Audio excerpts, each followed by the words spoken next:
Operation giraffe तो माफियाओं के खिलाफ है, अपराधियों के खिलाफ है।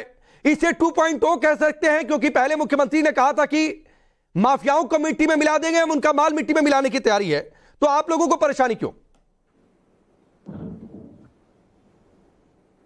नहीं राकेश जी, धन्यवाद। और देखिए, पिछले 7 सालों से लगभग भारतीय जनता पार्टी की उत्तर प्रदेश में सरकार है और उत्तर प्रदेश की कानून व्यवस्था के हालात इतने खराब हैं कि सुप्रीम कोर्ट से लेके एनसीआरबी के डाटा से लेके इनके खुद के केंद्रीय मंत्रियों ने, यहाँ तक गृह मंत्रालय ने इस बात पे चिंता जताई है। अभी 2 दिन पहले ही हम सब ने देखा कि देवरिया में क्या हुआ और पूरा उत्तर प्रदेश दहल गया। 6 सामूहिक हत्याएं हो रही हैं, कहीं बलात्कार हो रहा है, कहीं कुछ हो रहा है। तो भारतीय जनता पार्टी इन सब चीज़ों से ध्यान भटाने के लिए कभी ऑपरेशन जिराफ चलाती है, कभी जेब्रा चलाती है, कभी कुछ चलाती है। कहीं ना कहीं भारतीय जनता पार्टी के जो नेता हैं और भारतीय जनता पार्टी की सरकार है, वो बयानों से अपने आप को बचाने की कोशिश कर रही है। लेकिन हकीकत क्या है? हकीकत बहुत खराब है। उत्तर प्रदेश की कानून व्यवस्था पूरी तरीके से ध्वस्त है और जिस तरीके से सत्ता संरक्षित अपराध पूरे प्रदेश में फैल गया है, आप अंदाजा नहीं लगा सकते हैं। अब तो विपक्ष को अपराधी बना के उसको टारगेट करना है और उसी को इनकाउंटर करना है, उसी में बुलडोजर चलाना है। यही योगी आदित्यनाथ जी का काम रह गया है। आशुतोष जी, दो बातें हैं प्रदेश में, अब और दो बातें हैं। एक तो देवरिया की में जो कुछ हुआ निंदनीय है और उस पर कार्रवाई होनी चाहिए। मैं देवरिया पर नहीं चर्चा करने जा रहा हूं, वरना राकेश त्रिपाठी थोड़ी देर बाद आप लोगों के शासनकाल में कहां क्या कुछ हुआ वो गिनवाएंगे। पार्टिकुलर एक इश्यू था, उस इश्यू पर चर्चा कर रहा हूं। लेकिन चूंकि आपने कानून व्यवस्था की बात छेड़ी, 2016 से 2022 तक अपराध में क्या स्थिति रही है पहले की तुलना में, वो लगातार स्क्रीन पर है। मर्डर में 9% की गिरावट, डकैती में 16.22% की गिरावट, अपहरण में 15.3% की गिरावट, सांप्रदायिक हिंसा में 79.9% की गिरावट, महिलाओं के खिलाफ अपराध में 8.3%, बच्चों के खिलाफ अपराध में 16.2%। और ये हमारे आंकड़े नहीं है, ये एनसीआरबी के आंकड़े हैं। नंबर 1 बात। नंबर 2 बात, आप कह रहे हैं कि विपक्ष के लोगों को माफिया बना दिया जा रहा है।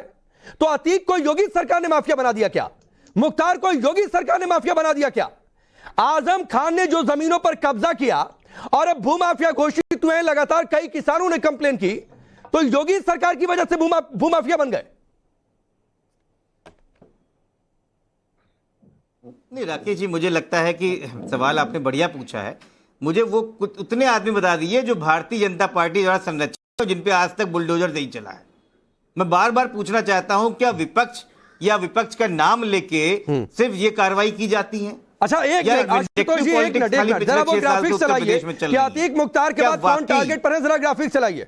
आशुतोष जी को जरा नाम दिखाइए। सुभाष ठाकुर, सुंदर भाटी, विजय मिश्रा, बबलू श्रीवास्तव से जुड़े गैंग के लोग, खान मुबारक गैंग से निकले माफिया, आतिफ रजा, योगेश भदौड़ा, ये सभी बीजेपी या सपा के सदस्य हैं क्या? ये सभी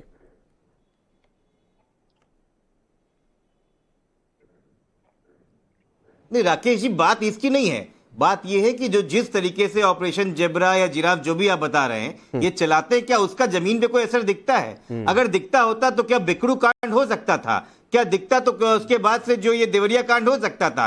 असल में अपराधियों के अंदर भारतीय जनता पार्टी और योगी आदित्यनाथ का भय खत्म हो चुका है और ये बार बार सिर्फ स्टेटमेंट दिला के एक इवेंट बनाते हैं। अगर ऐसा होता तो इस तरीके से उत्तर प्रदेश के हालात खराब नहीं होते। अपराधियों में सीना चौड़ी करके वो घूम रहे हैं, वो जानते हैं हम सत्ता संरक्षित हैं, हम अपराध करके रहेंगे चाहे कुछ भी हो। और आप हर महीने एक उत्तर प्रदेश में बड़ा कांड होता है, चाहे वो बलात्कार का हो, चाहे गैंगरेप का हो, चाहे भूमाफियाओं द्वारा हो, चाहे वो गोली कांड हो जाए। और आप किसी महीने की हालत देख लीजिए अगर उससे छुपी हुई हो। ठीक है, मैं इसका एनालिसिस विक्रम जी से लूंगा, लेकिन उससे पहले राकेश त्रिपाठी जी, जो आप लोगों की सबसे बड़ी यूएसपी जिसका आप लोग दावा करते हैं, आशुतोष जी कह रहे हैं वो है ही नहीं, वो तो हवा ही है।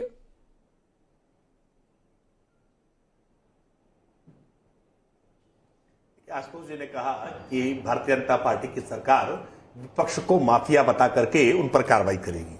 सच ये है कि विपक्ष ने तमाम माफियाओं को अपना पोस्टर बॉय बना लिया था, अपना स्टार प्रचारक बना लिया था, अपनी पार्टी का चेहरा बना लिया था। और इसलिए आप अपनी पार्टी का चेहरा किसी माफिया को बना लेंगे तो क्या उन माफियाओं को संरक्षण मिल जाएगा? क्या उन माफियाओं पर कार्रवाई नहीं होगी? अगर किसी ने अपराध किया है तो उस पर जाति का, मजहब का या किसी दल का भेद किए बिना आज उत्तर प्रदेश की योगी आदित्यनाथ सरकार ने बहुत प्रभावी और ठोस कार्रवाई की है। और इसीलिए याद करिएगा आशुतोष जी, जब आपकी सरकार थी, मुलायम सिंह यादव जी मुख्यमंत्री थे और आपकी कानून व्यवस्था बिगड़ी हुई थी, तो कॉस्मेटिक तरीके से आपने उसका प्रचार करने का प्रयास किया था। बॉलीवुड के शहंशाह अमिताभ बच्चन को लेकर के आए थे और स्लोगन दिलवाया था उनसे, यूपी में दम है क्योंकि जुर्म यहां कम है। लेकिन क्या हुआ था? जनता ने भरोसा नहीं किया था। डंके की चोट पर जब हमने कहा न गुंडाराज न भ्रष्टाचार, अब की बार योगी सरकार, जनता ने भरोसा किया। और 37 वर्षों के बाद कानून व्यवस्था हमारा सबसे प्रभावी मुद्दा था, जिस पर जनता ने महसूस किया कि उसके गांव के चौराहों पर, जो चट्टी पर, कस्बों में जो खुलेआम गुंडागर्दी हुआ करती थी, रंगदारी वसूली की जाती थी, अपहरण हुआ करता था, संगठित अपराध एक पूरे पांव पसार चुका था, उसकी हमने कमर तोड़ने का काम किया है। चाहे वो शराब माफियाओं के खिलाफ कार्रवाई हो, वो राशन माफिया के खिलाफ कार्रवाई हो, वो नकल माफिया के खिलाफ कार्रवाई हो, वो भू माफिया के खिलाफ कार्रवाई हो, हमने एक पूरा चरणबद्ध तरीके से इन सबके खिलाफ अलग अलग अभियान चला करके और प्रभावी कार्रवाई की है। आप कुछ घटनाओं के आधार पर यह कोशिश जरूर करते रहे हैं और करना चाहिए भी। आप राजनीतिक दल है, विपक्ष के दल है, आपका काम है।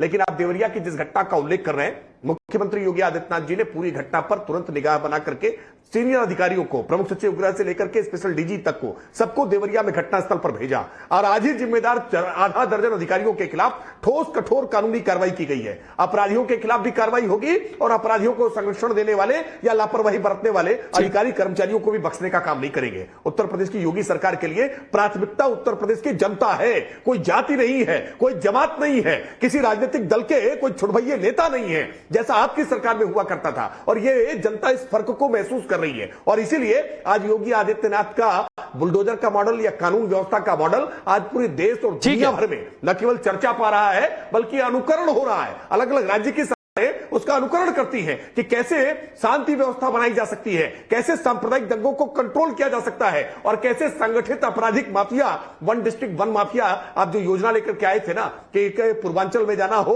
तो आपको मुख्तार अंसारी का आपको रंगदारी देनी ही पड़ेगी, आपको अतीक अहमद को बिना रंगदारी दिए प्रयागराज के क्षेत्र में काम कर नहीं सकते हैं, सलीम सोहराब और रुस्तम को बिना पैसा दिए आप लखनऊ में काम कर नहीं सकते, अयोध्या के रीजन में खान मुबारक को बिना पैसा दिए आप काम कर नहीं सकते हैं, पश्चिमी उत्तर प्रदेश में मुकीम काला को बिना पैसा दिए काम कर नहीं सकते हैं। ये पूरे तंत्र को